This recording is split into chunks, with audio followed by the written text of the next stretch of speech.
Good afternoon from Florida. Good morning and evening elsewhere around the world. I'm Jim Lane, and you're in the BDO zone. Today, we are headed out towards and across the Missouri River and into the American heartland.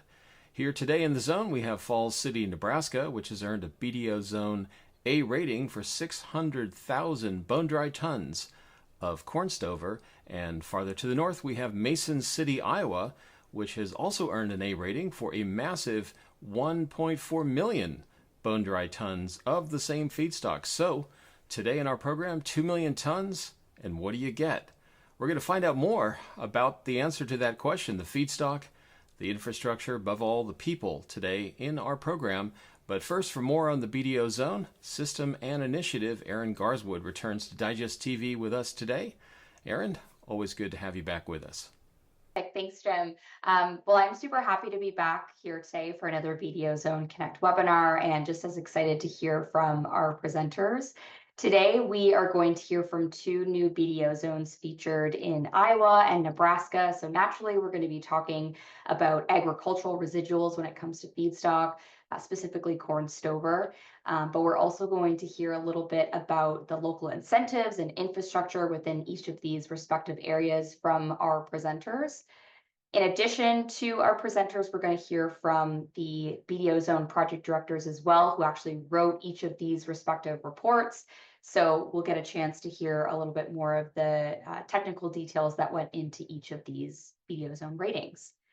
Without further ado, I will start us off today with a brief overview of the BDO Zone Initiative and talk a little bit more about what BDO Zone ratings are, and then we'll transition into our presentations.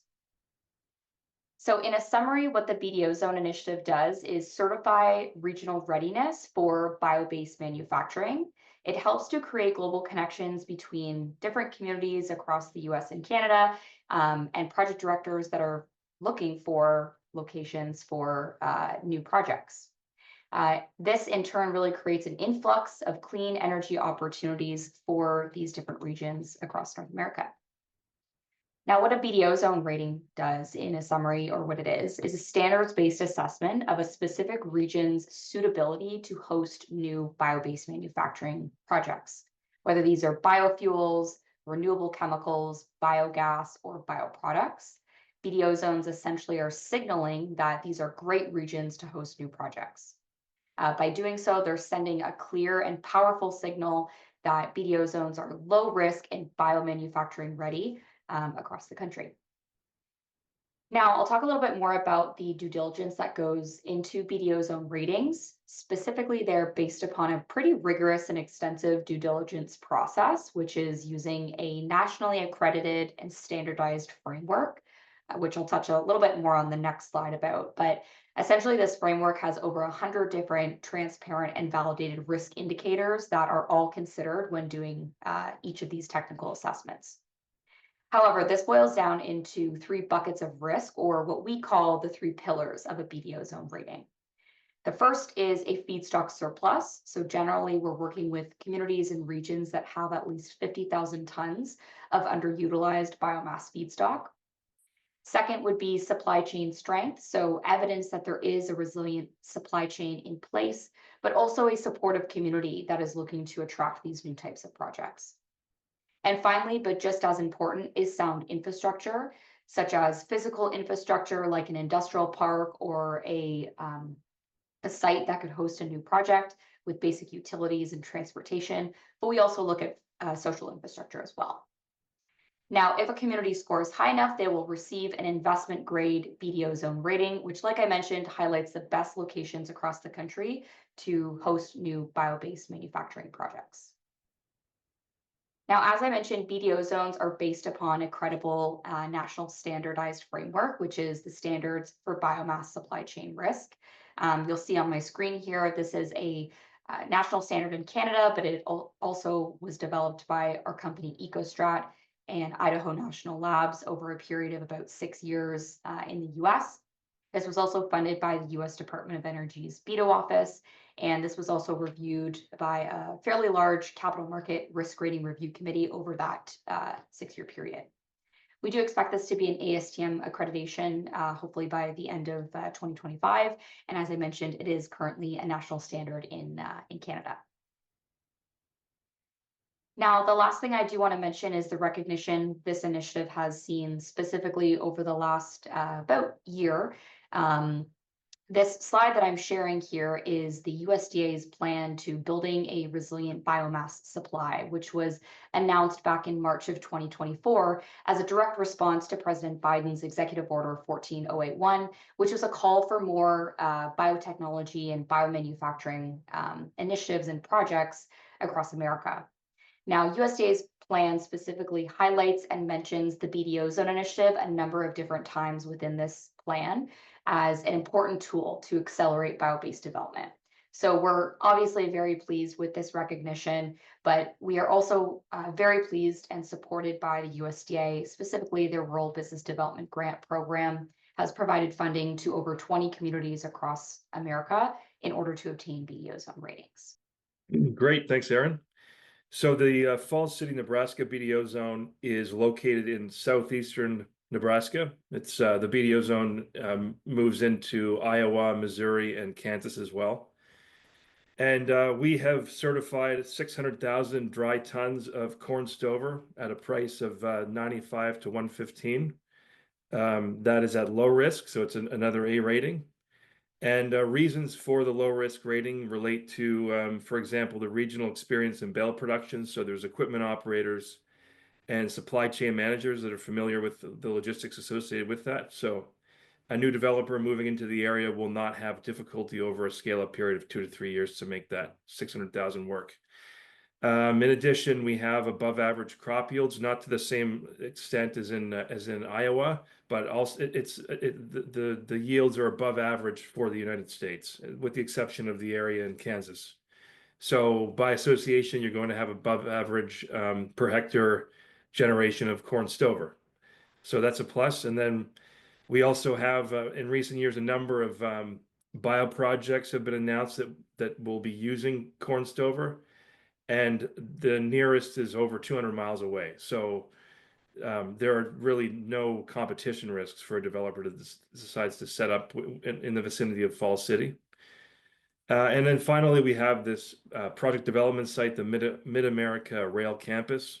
So it, of course, has rail access, open zoning, and there's actually 15 million, I think it is, that's been earmarked from the state for continued improvements in the electrical capacity. So overall, it's a large quantity at low risk. And I encourage you to read the rating online, and I'll pass it back over to Aaron. Thanks.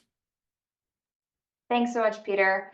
We're going to move on down to Lucas Froskel from Falls City to provide more of a deeper dive into the regional assets and talk more about the infrastructure and, of course, local incentives as well. So Lucas, I will pass things over to you from here to start your presentation. Okay, thank you. See if I can get this share to go. My name is Lucas Freschel. I'm with Falls City Edge. We're a private nonprofit that's contracted by the city and the county for economic development services. I was born and raised in Falls City. Went to school in the University of Nebraska system. Got away for a little bit. Moved back home to work with family, and I've been in this role for about 4 years. Falls City is certainly home. Both my parents are raised here, and so we got a little bit of a passion project going here.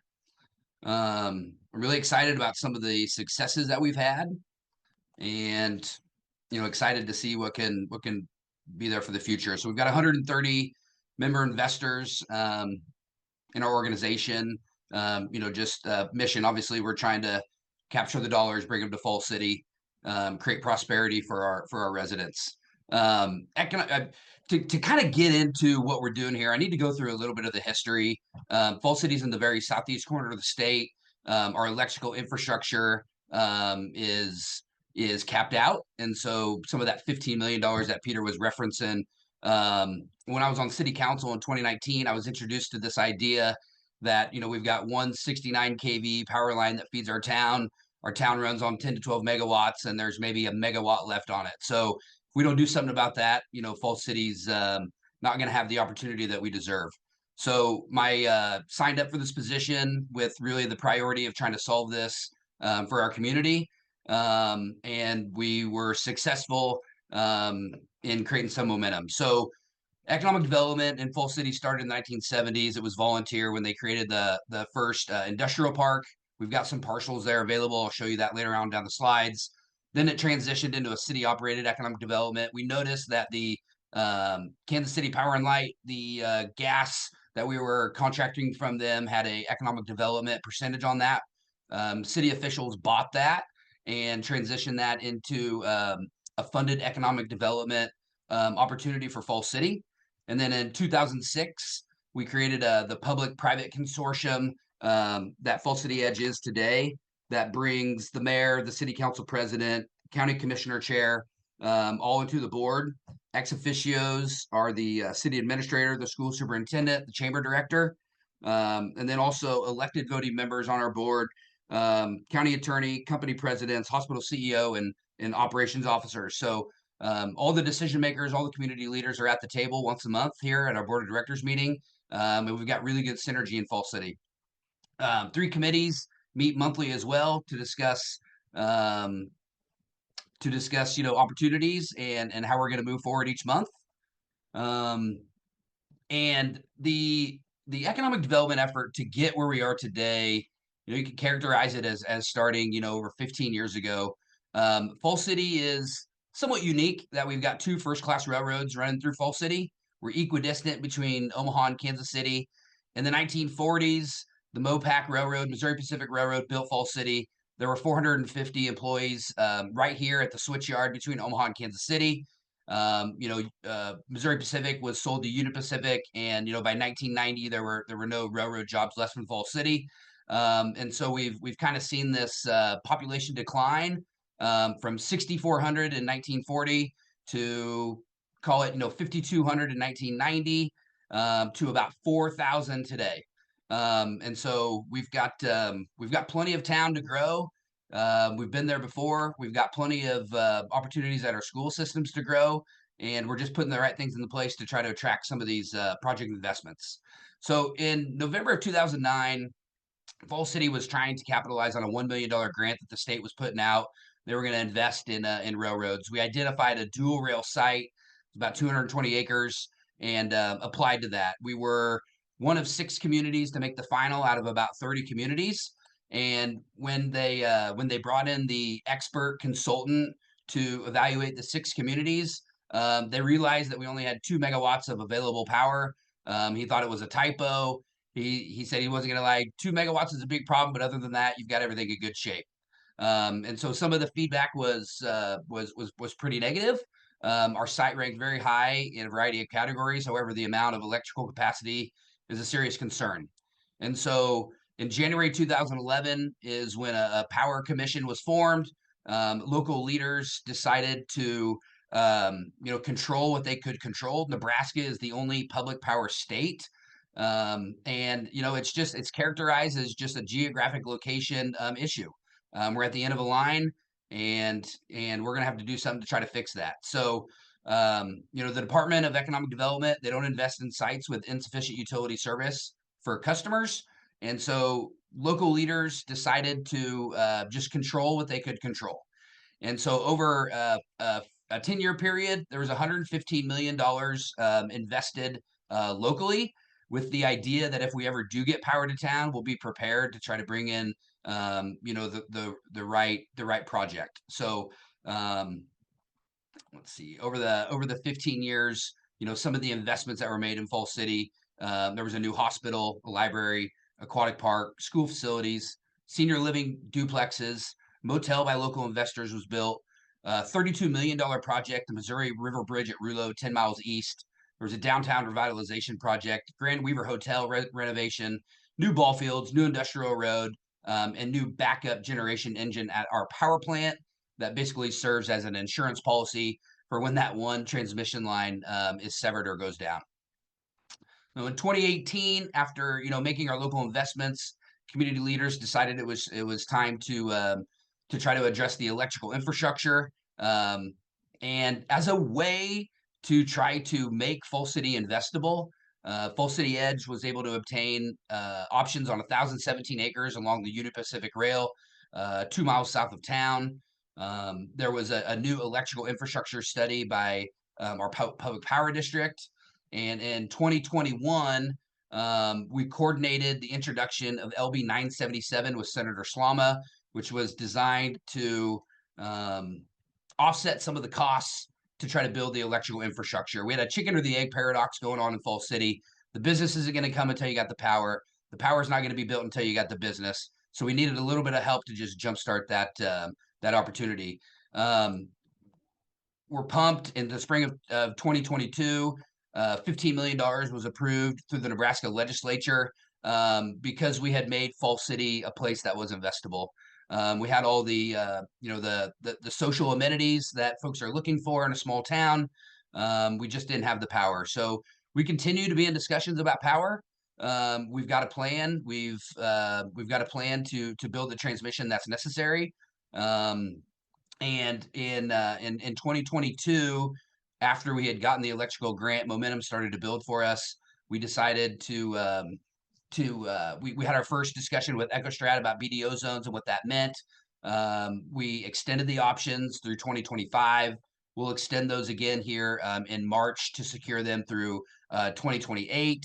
And in 2023, the language for the site was updated, so it's specific to Falls City. So we got creative there, and we changed. We added in, a grant to any city of the second class with 2 first-class railroads within 15 miles of 2 state borders, and partners with public power utilities. So that was able to secure that grant for Falls City. We are working to execute a contract with the State Economic Development Office to commence that project. And the Mid-America Rail Campus branding strategy was identified. We're in total alignment with the Nebraska Bioeconomy Initiative. The Nebraska Bioeconomy Initiative by Governor Pillen is the key to elevating Nebraska's economic capability, revitalizing our rural communities, protecting our family farms and ranches. It's going to spur investment in our rural infrastructure, transform the products, services, and technologies and production our country is demanding for a re-industrialized rural America and dominant United States of America. And so we discussed with the state office, they should we be open to anyone in the world that wants to locate at our development, or should we try to hone in on specific categories of markets? And the bioeconomy seemed to make the most sense. We've got an abundant supply of corn and soybean feedstocks. Always joke with my buddies in Northeast Nebraska and Central Nebraska that our crop yields are certainly better than theirs at their family farm. So it's an ongoing joke. Falls City, Richardson County is it's rich soil, in the Missouri River Basin, the Nemaha River Basin, and we're very proud of that. Agriculture runs our economy around here. We're hoping to complement that with 1,017 acre development site and creating a biotech biofuel innovation hub right here in Falls City. There you can see the layout of the 1,017 acres site. It is currently a greenfield site. We recently made an announcement that I'll share with you here on the next slide, but there are a handful of utilities that exist out there. Rural water is one. There's electric power out there. It's certainly important to point out that the city of Falls City owns Falls City Utilities.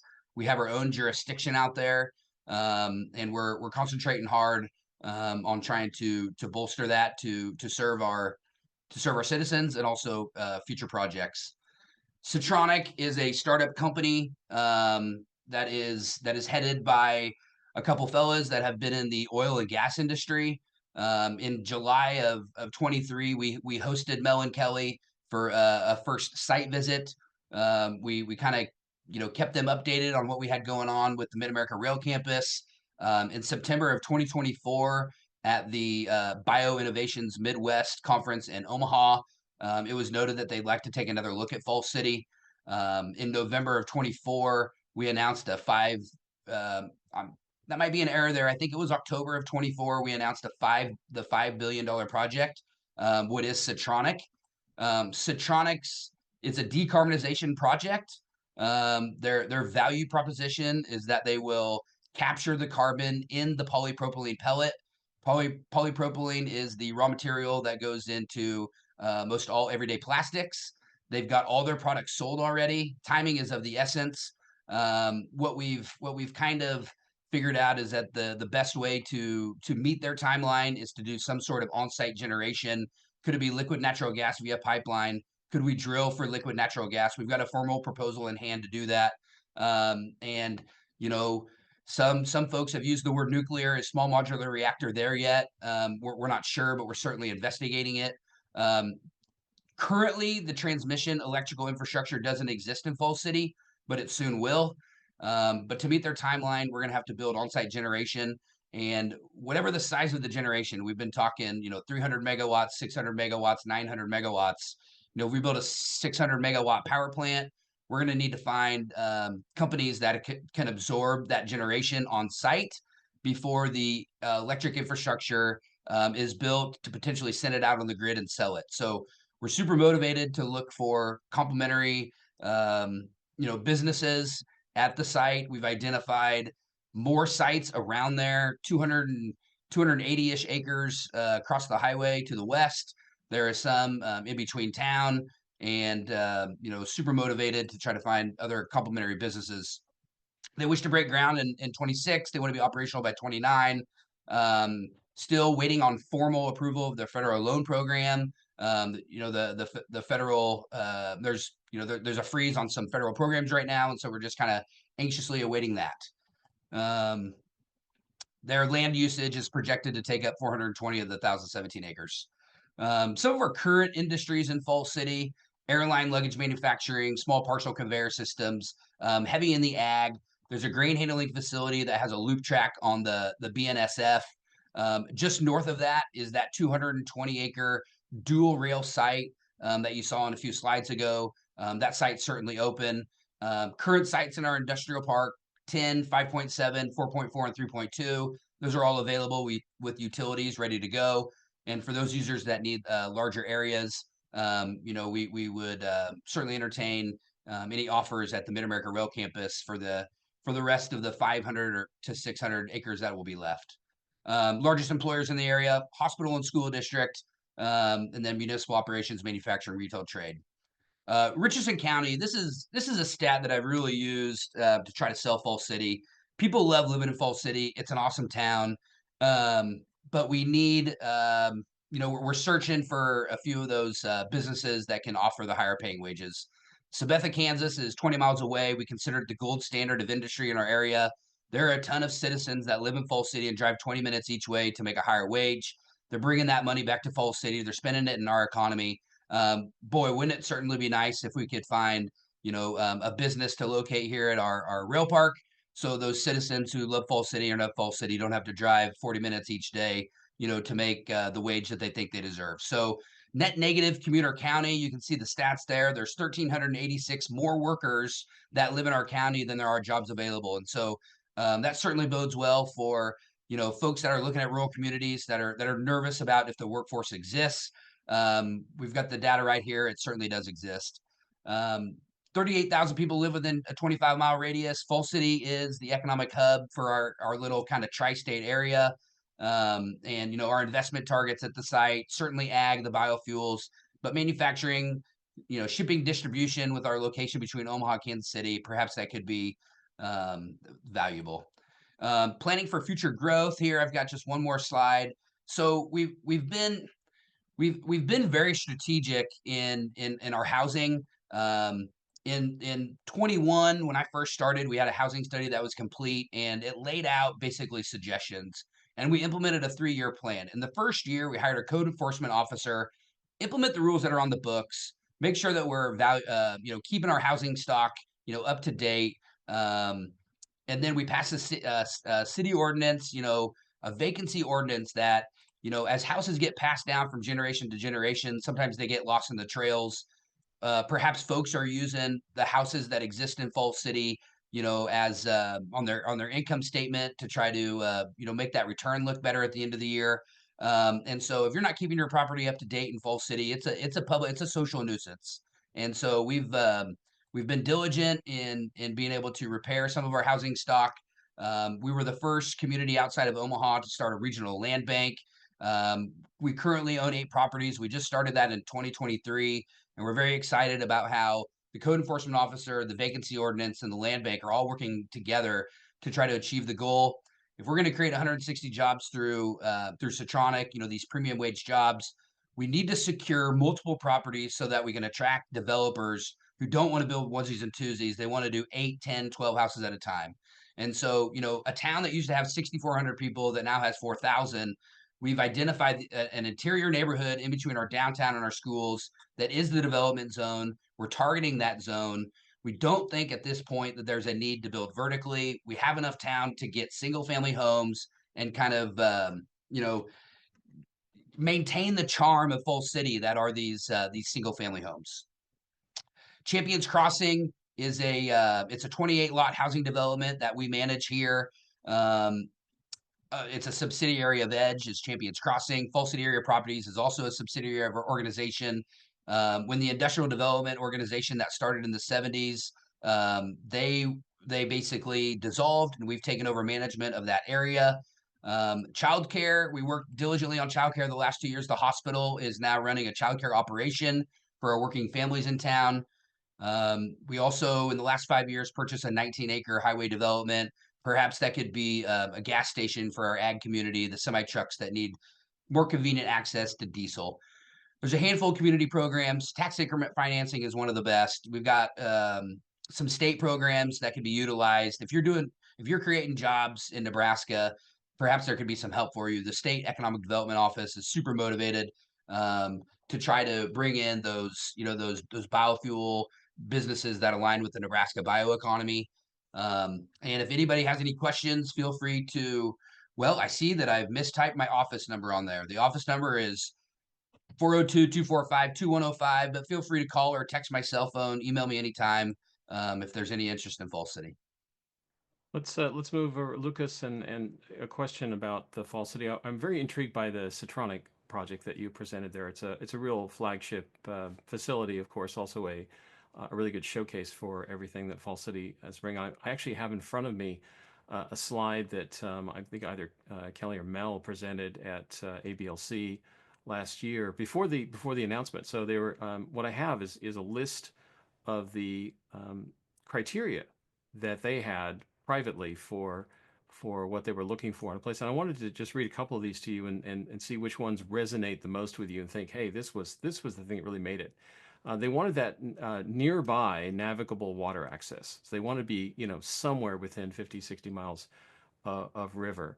And they had drawn a real beeline around the Missouri. They were very attracted to access to multiple ethanol plants in the area, lots of infrastructure, because they also were thinking about workforce and training and so on and so forth. And they also mentioned the logistics of rail. Rail congestion is a little bit less than on the Gulf Coast. So these are, and also they mentioned some of the state and federal support. But the most important thing was that skilled technical workforce and the complementary service providers in the region. And I just wanted to ask you, first of all, do those resonate? And secondly, just a little bit more perhaps on that technical workforce, maybe something about the community colleges in the area, that sort of thing that can support projects as they come in. Yeah, you bet. First on the waterways, you touched on that. So the equipment that they're going to bring in is going to be somewhat semi-manufactured from what I've told. And so it's absolutely necessary that it's barged up the river. We're 10 miles west of the Missouri River. And so to even get it to the site, that's why they needed to be closer to the waterways. When you talk about some of the career programs, so last year, Falls City High School created their career academy. They've got kind of 5 points of emphasis of study. One of them is agriculture. And so we've, perhaps that was something of interest. Southeast Community College recently built a learning center, kind of a remote learning center here in Falls City. I think that was 2019. And a lot of the programs that they teach there, welding certificates and also healthcare, 2 of the biggest drivers for employment in the area.